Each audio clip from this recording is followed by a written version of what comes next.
1:25. עכשיו אני מארחת את בועז יוסף, מנכ"ל רשות האוכלוסין וההגירה. שלום לך, בועז.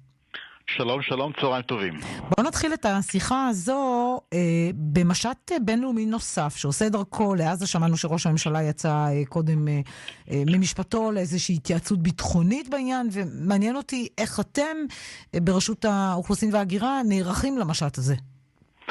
לצערנו הרב, רשות האוכלוסין וההגירה זו לא פעם ראשונה שמשתתפת במשט, כן, את יודעת שזה כבר המשט, אני יודע מה, חמישי, שישי, עשירי, כבר מי סופר, לצערנו הרב. כן. ואנחנו כבר מתורגלים. המשט האחרון היה בראש שנה ובכיפור, ונתנו שירותים, רשות האוכלוסין טיפלה בזה בצורה טובה ביותר, גם אם זה היה חג וגם אם זה היה בעצום, וגם כשכולם ישבו בסוכה ונהנו בסוכה, הם ישבו שם ונתנו את השירות, ואנחנו נערכנו כבר מבעוד מועד. כרגע מתוכנן שהנגלה הראשונה תהיה ביום שישי, שבת, ואנחנו כבר נערכנו ומוכנים לקלוט ולהעיף אותם מפה כמה שיותר מהר.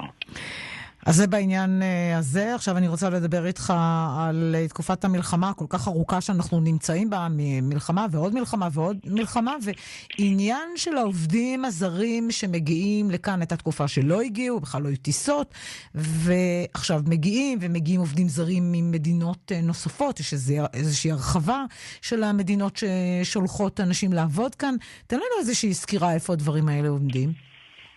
תראי, למעשה החלו פה בעצם שתי תמורות. האחת, בזה שהפלסטינאים כבר הפסקנו את העבר שלהם פה לארץ ולעבוד פה בכל מיני עיסוקים. והמומנט השני זה בעצם הגידול והביקוש לעובדים זרים. אנחנו בתחילת המלחמה קלטנו עשרות אלפים של עובדים זרים. במקום הפלסטינאים וגם כן בהתאם לדרישה שהייתה. בקצב מסחרר. אנחנו הגענו היום כבר ל-240 אלף עובדים זרים שנמצאים אצלנו. ואנחנו הולכים בהתאם למדיניות של הממשלה ובהתאם להחלטת ממשלה להגיע עד לכדי 300 אלף עובדים זרים. זה אומר קליטה של עשרות אלפי עובדים זרים בפרק זמן קצר. זה לא היה אף פעם. כל זה כדי להתגבר על המחסור הגדול שיש במשק. המחסור בעיקר זה בבניין, בחקלאות, בתעשייה, והגיע גם כן מחסור גם כן מסחר ושירותים. כמו שאת רואה, היום את הולכת לרמי לוי, הולכת לשופרסל, את רואה שיש שם תאילנדים שעובדים. המדיניות היא לנסות להחליף את העובדים הפלסטינים בעובדים ממדינות אחרות? בדיוק ככה. גם להחליף את העובדים הפלסטינים, וגם הדרישה הנוספת של העובדים זרים. המשק יתעורר, אחרי המלחמה המשק יתעורר ויתעורר במכה אחת, ויש דרישה לעובדים. האבטלה, אם את שמה לב, היא אחוזים נמוכים מאוד, אולי האבטלה הנמוכה ביותר שהייתה אי פעם. כלומר, אין דורשי עבודה ישראלים שרוצים לעבוד ולא מקבלים עבודה. אנחנו לא מספקים עובדים זרים במקום ישראלים. אנחנו באים ומספקים עובדים לאותם מקומות שהמשק לא מצליח להשיג עובדים ישראלים כדי שיעבדו, נניח בשופרסל, שיעבדו ברמי לוי, שיעבדו במלונאות, בתחבורה, בחקלאות, בתעשייה. בבניין כמובן, כן, שזה המצב הקשה כרגע שאנחנו נמצאים בו. העובדים הזרים זה ייתן שפונג רציני, והייתי אומר אפילו זבנג רציני, כדי שהמשק יתעורר ויעלה מעלה, במיוחד אחרי 3 שנות מלחמה. זה כבר לא שנתיים, זה כבר כמעט 3 שנים.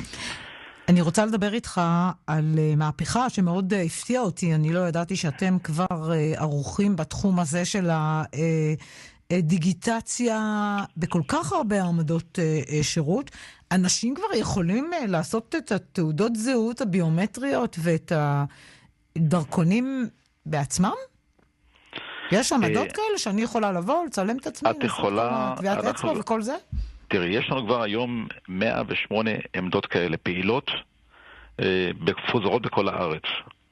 כשאתה מגיע לעמדה כזאת, אתה מקבל בעצם עמדה שהיא תפעול עצמי, בערך תוך 7 דקות יוצאת משם עם דרכון.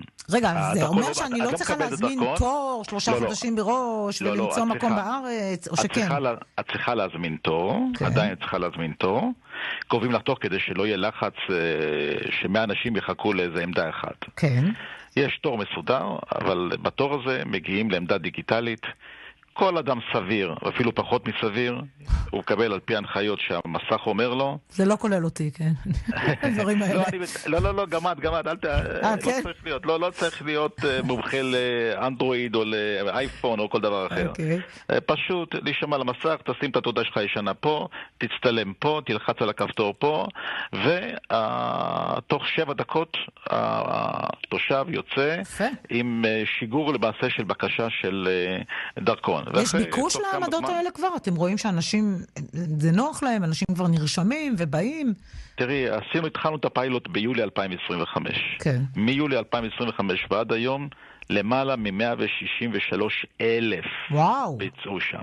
יפה מאוד. זה בטח מוריד את הלחץ גם בעמדות האנושיות. זה מוריד, אבל עדיין יש לנו לחץ במרכז הארץ. עדיין. מה זה אומר? זה אומר שאנחנו הולכים לדיגיטציה נוספת. המטרה שלנו בסופו של דבר זה ש-99.9% מהפעולות יבצעו מהבית, לרבות דרכון. כלומר, עם כל הטכנולוגיה שיש היום, ניתן לבצע את זה שהדרכון, שאתה רוצה להגיש דרכון, שב בבית, תצטלם כמו שצריך, תלחץ על הכפתורים המתאימים, ותוכל לשגר בקשה לדרכון מהבית. אנחנו עדיין לא ערוכים לכך, כי יש לנו את כל הסודיות ואת כל הצופנים שאנחנו בעצם, הדרכון שלנו הוא אחד הדרכונים המוצפנים ביותר בעולם, שתביני. ואנחנו דואגים לכך שיהיה ביומטרי ויהיו כל מיני סימנים כאלה ואחרים שאפילו הם חסויים ולא ידועים לכולם, כדי שהדרכון שלנו יהיה קשה מאוד לזייף אותו. כן, מסיבות ביטחוניות ואחרות. בדיוק. לסיום שיחתנו, אני רוצה לשאול אותך על האירוע המאוד קשה של מאבטח במתקן הגירה בבני ברק, שהותקף על ידי קבוצה של אריתראים שהגיעו למקום, ממש עם מות ברזל, אירוע ואבנים, אירוע קשה מאוד. תראה, אנחנו מגנים כל אלימות. עכשיו זה אריתראים במקרה הזה, אבל אנחנו מגלים גם כן חוסר סובלנות לכל אלימות כזאת. וכבר היום אנחנו אמרנו שאנחנו היום לא מקבלים אריתראים כאמצעי ענישה. לא מקבלים אריתראים? זה לא עונש קולקטיבי? אבל למה להעניש את כל האריתראים? מפני שאין לי אפשרות אחרת להגיד, אני לא מעניש מגיל 15 עד גיל 17. לא, אפשר להעניש רק את אלה שתקפו. אני לא יכול, אלה כבר מוענשים, אבל שוב, אנחנו לא רוצים להגיע למצב כזה שייתן איזה סנקציה מסוימת, לפחות שידעו, שיבינו, שאנחנו לא עוברים בשתיקה על שום מעשה אלימות. המוקד לפליטים ולמהגרים שלחו עכשיו ממש תגובה, כנראה שהם שמעו שאתה הולך להתראיין כאן, והם אומרים שמדובר בענישה גזענית. זה לא ענישה גזענית. וקולקטיבית. זה לא ענישה גזענית, זה ענישה של יום אחד. אבל אתם לא יכולים להעניש קבוצה של אנשים בגלל כמה שתקפו. תחשוב נגיד שמחר אני חס וחלילה אתקוף מישהו, ואז תגיד, לא, נשים לא ייכנסו. זאת אומרת, זה קצת מוגזם. אסתי, הענישה היא סמלית, זה ליום אחד. לא אמרנו שמהיום והלאה יותר לא מקבלים אריתראים. לא, אבל היא עדיין נגד קבוצה מסוימת של אנשים. קבוצה מאוד שהיא צבועה מסוימת, קבוצה מסוימת שנמצאת באזור הזה, אנחנו יודעים, אנחנו מבינים את זה, אבל אנחנו חייבים להגיב בשיא החומרה למען יראו ויראו. כי אנחנו שומרים על העובדים שלנו גם כן, ואם קבוצה מסוימת נקטה באלימות, אנחנו צריכים לדעת שיש לנו תגובה מסוימת לאותה קבוצה. אז נכון שיש כמה כאלה שהם טובים שבעצם נפגעים, אבל אנחנו חייבים להגיב בשיא החומרה. לא ייתכן, לא יעלה על הדעת שמישהו יתקוף מאבטח שלנו או עובד שלנו. לא ניתן שזה יקרה. בועז יוסף, מנכ"ל משרד האוכלוסין וההגירה, תודה רבה שהיית האורח שלי. תודה רבה לך, ותודה רבה לכל המאזינים. תודה רבה.